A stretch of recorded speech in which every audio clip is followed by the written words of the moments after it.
ये कहानी है एक ऐसे लड़के की जो फ्रैंकफर्ट की इस गंदी सी बस्ती में रहता था, जिसके माँ बाप स्मॉल पॉक्स की वजह से 12 साल की उम्र में मर गए, जो 30 लोगों के साथ एक छोटे से कमरे में रहा, जिसे अपने पसंद का बिजनेस तक करना अलाउड नहीं था। आगे चलकर इसी लड़के की फैमिली सिर्फ यूरोप की नहीं बल्कि पूरी दुनिया की सबसे अमीर फैमिली बनती है। ये फैमिली पैसे को लेकर इतनी सीरियस हो जाती है कि एक टाइम पर ये डिसाइड करती है कि ये लोग सिर्फ अपने कजन से ही शादी करेंगे। अपना बिजनेस और बढ़ाने के लिए ये फैमिली अपने 5 बेटों को अलग अलग जगह भेजती है जो पूरी दुनिया को कंट्रोल करते हैं। 19th और 20th सेंचुरी में इस फैमिली ने पूरी की पूरी कंट्रीज तक को लोन दिए, कई कंट्रीज को डूबने से रोका, इंडियन रेलवेज तक को भी इन्होंने फाइनेंस किया। ये बैंक जिसके पास आज इतना सारा सोना है, इस बैंक तक को इस फैमिली ने लोन देकर बर्बाद होने से बचाया। आज जितने पूरे महाराष्ट्र स्टेट की जीडीपी है, उससे ज्यादा पैसा का सोना ये सिर्फ एक बार में ही बेच देते थे। और इवन फ्रांस के करंट प्रेसिडेंट जैसे पावरफुल लोग भी इनके यहाँ एम्प्लॉय रहे हैं। सिर्फ इतना ही नहीं, इनके पास 1800 महल है, जिसकी टोटल वैल्यू इतनी है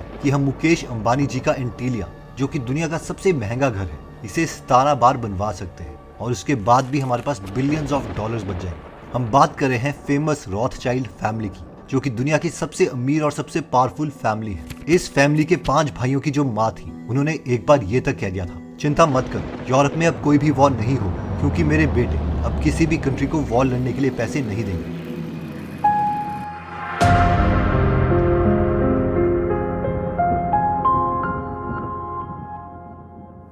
कहानी की शुरुआत होती है मेयर रॉथचाइल्ड से, जिनका जन्म 1744 में फ्रैंकफर्ट जर्मनी में हो। इनकी जो फैमिली थी वो ज्यूइश थी और उस वक्त पर ज्यूज के साथ बहुत ज्यादा भेदभाव किए जाते थे। इतना ज्यादा भेदभाव कि ज्यूज को तब फ्रैंकफर्ट टाउन के बाहर ज्यूडन गैसे नाम की एक छोटी सी बस्ती में रखा जाता था। और ये जगह इतनी कंजेस्टेड थी कि मेयर रॉथचाइल्ड का यहाँ एक छोटा सा घर था, जिसकी चौड़ाई सिर्फ 11 फीट थी और इसमें 30 से भी ज्यादा लोग रहते थे। मेयर रॉथचाइल्ड ने सबसे पहले सोने के सिक्कों के साथ डील करना स्टार्ट किया। बहुत सालों की मेहनत के बाद मेयर इतने सक्सेसफुल हो गए कि तब यूरोप की सबसे अमीर रॉयल फैमिली से वो डील करने लगे थे। यहाँ तक कि वहाँ के प्रिंस विलियम की सारी वेल्थ और फाइनेंसेस को भी अब मेयर ही मैनेज कर रहे थे। मेयर अमीर तो बन गए थे, लेकिन वो इससे खुश नहीं थे। उन्हें ऐसी वेल्थ जनरेट करनी थी जो अगले कई जनरेशन तक, यानी 100 सालों तक रहे। इसके लिए उन्होंने 2 काफी स्मार्ट चीजें करी जो तब किसी ने नहीं सोची थी। पहली स्ट्रेटेजी ये थी कि मेयर को जैसे ही पता चलता था कि प्रिंस विलियम मार्केट से बहुत सारे सोने के सिक्के खरीदने वाले हैं, तो इससे पहले कि ये खबर मार्केट में फैले, मेयर बहुत सारे सोने के सिक्के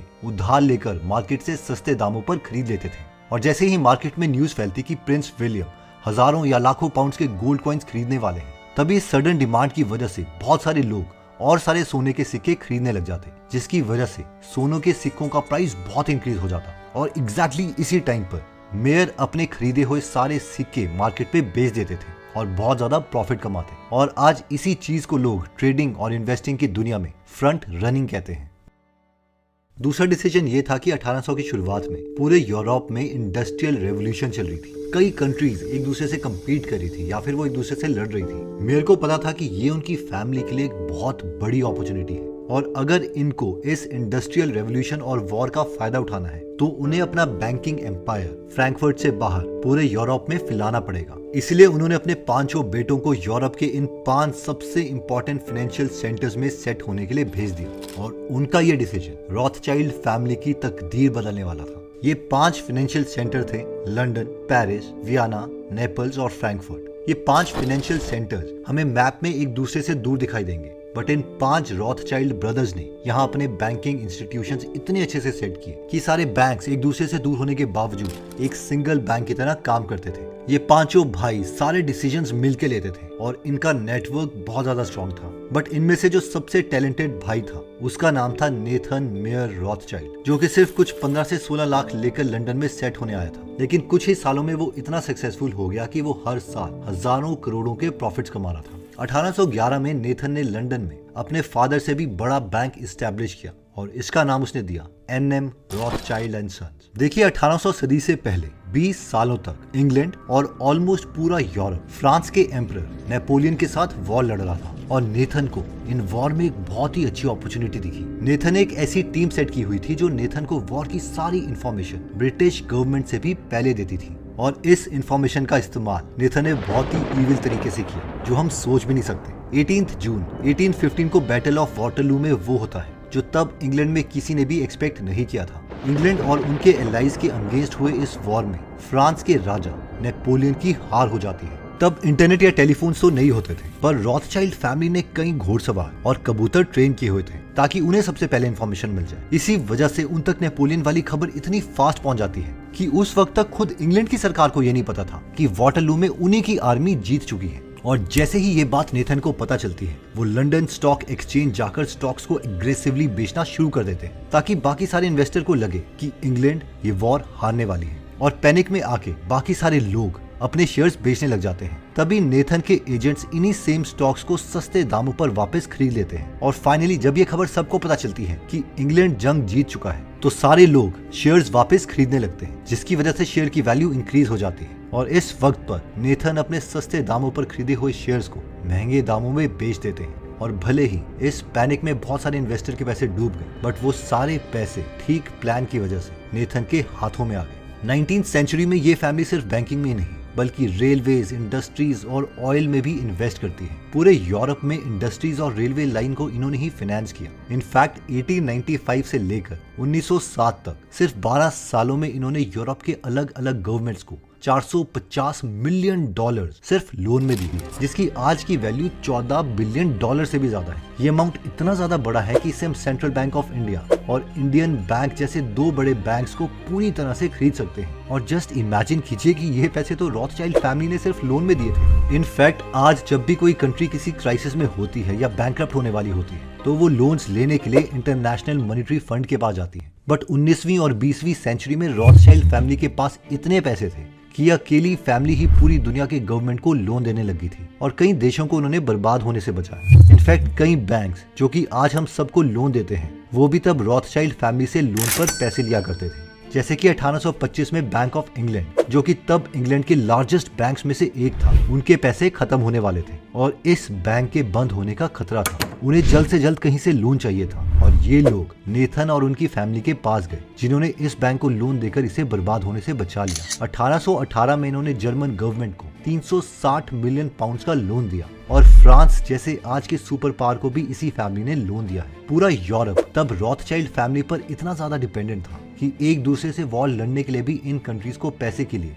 रॉथचाइल्ड के पास जाना पड़ता था। और जब 19th सेंचुरी में पूरा यूरोप में वॉर होने का खतरा था, तो इन 5 भाइयों की माँ गर्टल रॉथचाइल्ड ने ये तक कह दिया, चिंता मत करो, यूरोप में अब कोई वॉर नहीं होने वाली, क्योंकि मेरे बेटे अब किसी भी कंट्री को वॉर लड़ने के लिए पैसे नहीं देंगे। रॉथचाइल्ड फैमिली ने इतने अच्छे इन्वेस्टमेंट कर लिए थे कि लोगों को लगता था कि ये लोग तो फ्यूचर प्रेडिक्ट कर सकते हैं। फॉर एग्जाम्पल, ये है स्यूज कैनाल, और यहाँ से गुजरने वाली शिप्स हर साल $1 ट्रिलियन से भी ज्यादा वैल्यू वाला सामान कैरी करती है, और आज पूरा यूरोप इंपोर्ट एक्सपोर्ट के लिए इसी कैनाल पर डिपेंडेंट है। बट रॉथचाइल्ड फैमिली को ये बात आज नहीं बल्कि 150 साल पहले ही पता चल गई थी। और 1869 में जब ये कनाल बनकर तैयार हुआ, तो रॉथचाइल्ड फैमिली ने ब्रिटिश गवर्नमेंट को इस कनाल को खरीदने के लिए कन्विंस कर दिया, और कुछ ही घंटों में उन्होंने इसके लिए कोई 10-20 हजार पाउंड नहीं बल्कि पूरे 4 मिलियन पाउंड अरेंज कर दिए, और ये करना तब ऑलमोस्ट इम्पॉसिबल था। इसी तरह 19th सेंचुरी के एंड में सोने की डिमांड काफी ज्यादा बढ़ गई थी, और कई कंट्रीज गोल्ड को एज अ रिजर्व रख रही थी।